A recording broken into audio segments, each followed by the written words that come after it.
जात पात का भेद मिटाकर सभी हिंदुओं को एक करने के लिए सिद्ध तीर्थ बागेश्वर धाम के पीठाधीश्वर पंडित धीरेन्द्र कृष्ण शास्त्री सनातन हिंदू एकता यात्रा निकाल रहे हैं। बागेश्वर धाम से ओरछा की 9 दिवसीय यात्रा चौथे दिन उत्तर प्रदेश की सीमा धसान नदी के किनारे देवरी बंधा पहुंची। हजारों की तादाद में पदयात्रा में शामिल लोगों की आंखों में सनातन हिंदू एकता का जुनून झलक रहा है। बागेश्वर धाम पीठाधीश्वर पंडित धीरेन्द्र कृष्ण शास्त्री ने पदयात्रियों का उत्साहवर्धन करते हुए कहा कि हम सबको जात पात के जंजाल से बाहर निकलना है। महाराज श्री का इस यात्रा का सिर्फ एक ही नारा है, जात पात की करो विदाई, हम सब हिंदू भाई भाई। सनातन धर्म की रक्षा के लिए हजारों कदम बिना रुके चलते जा रहे हैं। महाराज श्री के साथ हनुमानगढ़ी अयोध्या के महंत राजूदास महाराज लगातार चल रहे हैं। चौथे दिन की यात्रा में पूर्व मंत्री मानवेंद्र सिंह भंवर राजा, विधायक टीका राजा ने आत्मीय स्वागत किया।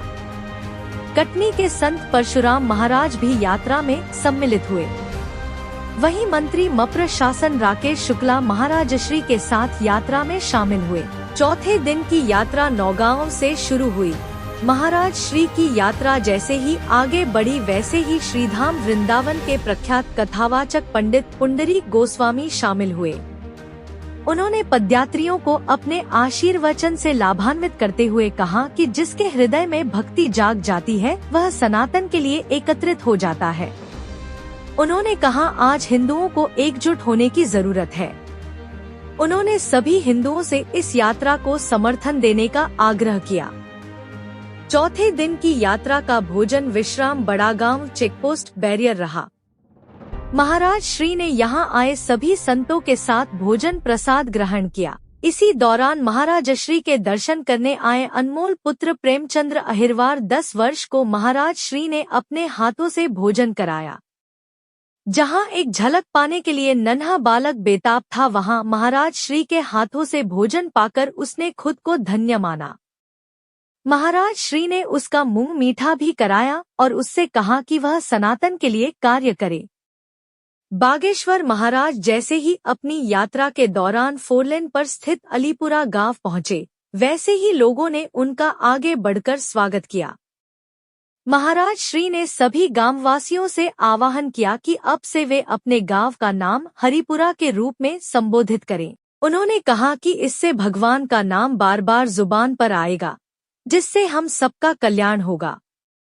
सनातन हिंदू एकता पदयात्रा जब नौगांव पहुंची तो यहाँ किन्नर अखाड़ा की ओर से महामंडलेश्वर ने उनकी यात्रा का समर्थन करते हुए भव्य स्वागत किया। तीसरे दिन यात्रा का विश्राम नौगांव के शांति कॉलेज परिसर में हुआ, जहां महाराज श्री के सानिध्य में नौगांव शिष्य मंडल द्वारा ग्राम ददरी के एक निर्धन परिवार की बेटी का धूमधाम से विवाह संपन्न कराया गया।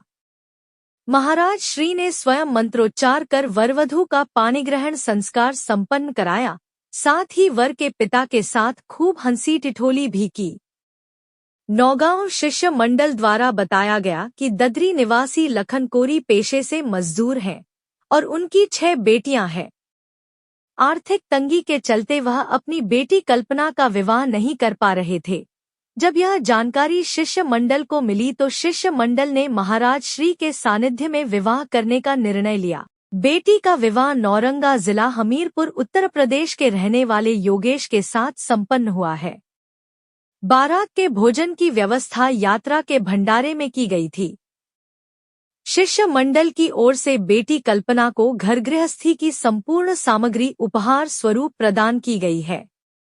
तो वहीं तीसरे दिवस शाम के समय प्रख्यात कथाव्यास अनिरुद्धाचार्य महाराज भी सनातन हिंदू एकता पदयात्रा में शामिल हुए। उन्होंने कहा कि अब हिंदुओं के एकजुट होने का समय आ गया है और महाराज श्री की यात्रा में उनके साथ चल रहा यह अपार जनसमूह इस बात का प्रतीक है कि सभी हिंदू एकजुट हैं। खबरों का सिलसिला लगातार जारी रहेगा। ताज़ा अपडेट के लिए जुड़े रहिए उमा एक्सप्रेस के साथ। दीजिएगा इजाजत मन्नू रैकवार और पूरी टीम को। तब तक सब्सक्राइब कीजिए उमा एक्सप्रेस को। नमस्कार।